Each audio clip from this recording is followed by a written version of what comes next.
Hello, you beautiful people of the YouTube world. Welcome to the replay. Cue highlights that don't appear, obviously. I will get on that, though, eventually. Hope you guys had a fantastic weekend. We're in Thanksgiving week. Hope you guys are having a great start to your Thanksgiving week. Obviously, Thanksgiving's not till Thursday, but if I don't upload by then, I just wanted to wish you guys a happy Thanksgiving. Hope you guys enjoy it with friends, family, and the people you care for, and eat a ton of great food. Excuse me, whether that be... What do people eat? Not a lot of people eat turkey, mashed potatoes, and that whole nine, but do people eat, like, Chinese food, Mexican food, Thai food, Indian food on Thanksgiving? I would love to know. That'd be a curious stat. I would love to see if somebody does do that. But yeah, I hope you guys have a great Thanksgiving if I don't upload from me to you. And enjoy yourself. Eat a ton of delicious food. Today, I wanted to touch on the Real Madrid Atletico match that took place in the Metropolitano, the brand new Atletico stadium. Looks beautiful, by the way. They were doing some aerial shots, and then the lighting on it. I don't know if you guys happened to catch the lighting, or maybe that was just because it was a night game. That's the way it happened to look, but it definitely looks aesthetically pleasing. Word of the day, aesthetic. Yeah, it looks really nice. The pitch, the lighting, the fan. Well, the way you know what? Shut up. It's a nice stadium. That's what we're getting at here. So yeah, Atletico, Real Madrid. Two teams that were 8 points back from the league leader Barcelona, who happened to beat Leganes.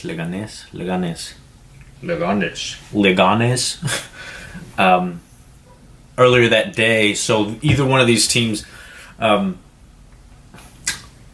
especially the arch rivals of Barcelona, Real Madrid, had to keep pace. And had to go in there and try to beat Atleti. And quite honestly, I think it's one of the most, especially in recent memory, right? I don't want to say ever because I haven't been around forever to watch every Real Madrid Atletico match, but in recent memory, it's one of probably the most disorganized, sloppy, if you want to use that term, match between them two. I'm referring to the fact that they were losing a lot of balls. There wasn't a lot of clarity. The stars weren't shining, maybe literally, but figuratively, right? Cristiano wasn't. Benzema's been a he's been. I mean, you can't even tell Benzema plays sometimes. And then the other side of the ball, you had Griezmann, who's been. I don't know what's up with Antoine Griezmann. And then Koke, who's been... I mean, I guess he's just returning from injury, but... Yeah, nonetheless, I think it was just... It was obviously hard fought, right? Their derby is always fought hard, especially in a city with Madrid, where you want kind of the pride in saying that one beat the other. But, yeah, I think it's almost concerning on Real Madrid's side because Modric wasn't playing great. He hasn't been playing well. Whether that's his age, whether that's it's the same story. I feel like I'm repeating this, but it's so true. I think it's time to start giving maybe an Asensio more minutes, seeing how he can handle the ropes, if that's where Zidane puts him in alongside Kroos and Isco, right? Because you're not gonna have Modric for another 5 years. The way he's been looking lately, it's just not going to happen. And we know that a couple years back, Modric and Kroos were the heartbeat of that Real Madrid team. So how well they controlled the game, how they pulled the strings, that's how far Real Madrid is going to go. So without those two, or without one of them, the other one's obviously going to suffer a little bit. So yeah, Modric has not been Modric, as we know, but like I said previously in previous videos, people get old. It's father time, undefeated. So yeah, I do think it's time to maybe not necessarily replace Modric already, but hey, next year or 2 years, there's got to be someone to help Modric and to eventually replace him. Another dark spot. I guess it's that attacking or that scoring, not drought because they've scored in matches, but they're men up front for Real Madrid, meaning Cristiano and Benzema. Like I said in the beginning of this video, Benzema's just been. He'll have a good play, but then that'll be the highlight of it, but it won't. And he's missed a lot more than he's had converted. And what can you say about Cristiano? Again, he had a few chances. You could tell he really wanted to score, right? He has his opportunities, but they're just not going in. I don't think it was his best game, even though he hasn't had that many great games. Obviously, he hasn't been scoring. But in terms of creating and having his chances, it was definitely not his best game. I think he's had better ones, even when he hasn't scored.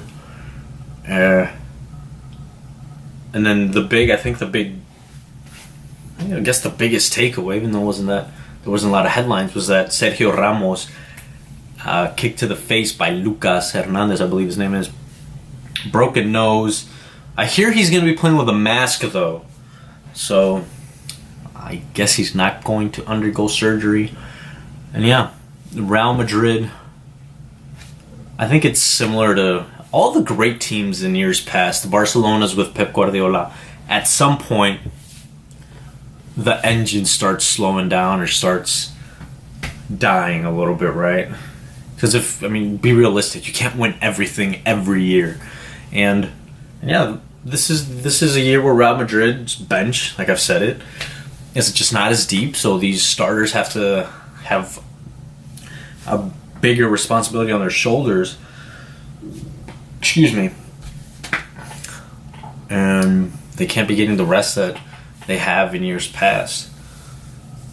Now, on the other side of the ball, Atletico Madrid, I think Diego Simeone has been there for, I think, 7 years now. I think they were saying 2011, or 6 or 7 years, excuse me. So that's a pretty long tenure for any coach lately, right? I feel like if you don't win something this year, you get kicked out the next year, or maybe like a 2-3 year leash. So Diego Simeone is in an interesting spot. I don't think Atletico is like I said, I don't think they're at their peak of Diego Simeone's tenure. I think that was a few years back. So this might be, if he doesn't win anything, I think this might be the year where he's either sacked or he just takes, or he just leaves Atletico. But yeah, I think a concerning spot for them is Antoine Griezmann, 26 years old, right in his prime, right? You'd think this is where this guy has to be excelling.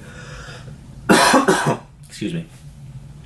But he's just not scoring. I think he's scored 1 goal. I think he's on the same boat as a Cristiano, where you're like, well, what the is going on with these guys? I don't know. In his case, he almost seems disinterested to be there, right?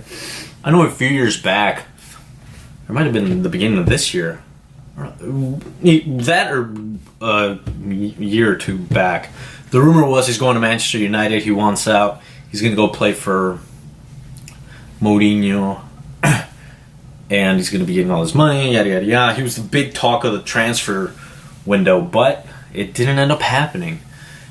I don't know if that's playing into a role. Maybe he just tired of being there, and he just wants to change the scenery, I guess, or maybe he wants a team that's going to win that coveted Champions League, right? Not saying that Manchester gives them the best opportunity, but sometimes you just need that change, or where the players are gonna be a little, or their style of play is a little bit different. Maybe you're a little bit more involved, and you just, I don't know, you kind of kind of get re-energized. And in the case of Atletico, you do have these players that have been around for a while, and you haven't really had much change. They haven't brought in a main or a bigger superstar, right?